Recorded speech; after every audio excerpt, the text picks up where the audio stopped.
Hello, my name is Mary Jane Taylor, and I'm a student at the University of North Texas, enrolled in a class COM 2140 or Advocating in Public with Dr. Lang. The purpose of this video is for me to refute an editorial which I chose about 8 weeks ago and their subclaims on the issues of student debt in America. Imagine wanting to move from an apartment to a home with your family, but you cannot get approved for a loan due to this debt to income ratio because of your college student loans.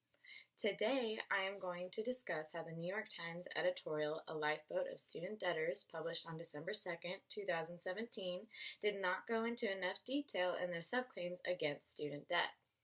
The first subclaim states that the federal government could help lift these burdens by making it easier for the borrowers to enroll in an existing income-driven federal student loan repayment plan. What this statement fails to mention is how it would affect the borrowers. In a journal, Borrowing and Repaying the Federal Student Loans, Nicholas Hillman states, ambiguity makes federal policy making difficult when questions about the benefits and burdens of student loan debt are left unanswered. The second subclaim states that 20 states deprive people of their important licenses, drivers, and educational, if they fall behind on their student loan repayments. I believe this claim was cherry-picked to show how hard the lives of certain student debtors are. Student loans affect everyone with one. In the British Journal of Sociology of Education, The Logic of Loans, Monroe and Christie state students are very poorly informed about both the costs and benefits of higher education, and that financial outcomes are not created in an essentially private and individual fashion. When discussing who student debt affects, it is everyone, not just the ones with specific licenses or certifications. Many students are blindsided and are unknowing of this fact.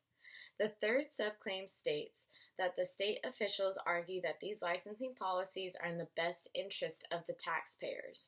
This claim is stating that when you revoke these student debtors' certifications and licenses, that it benefits the overall taxpayer's dollar.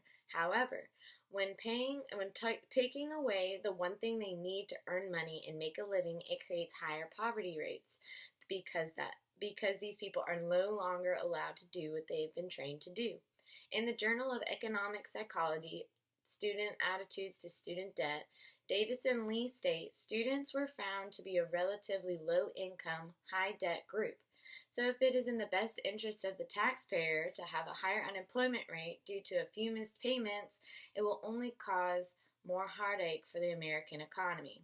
The University of Chicago Press journals Job Loss, Job Finding, and Unemployment in the U.S. Economy over the past 50 years, Robert Hall states, unemployment rises almost entirely because jobs become harder to find. To deprive these citizens of their very credentials, they will no longer be able to find jobs suited for them. The editorial, A Lifeboat for Student Debtors, explained how student debt causes negative effects on graduated or dropout college students. I took their three subclaims and went into more detail as I believe they could have used some more information. Students all over the United States will suffer from student debt, and they should be taught the consequences of student loans before taking them out. Thank you.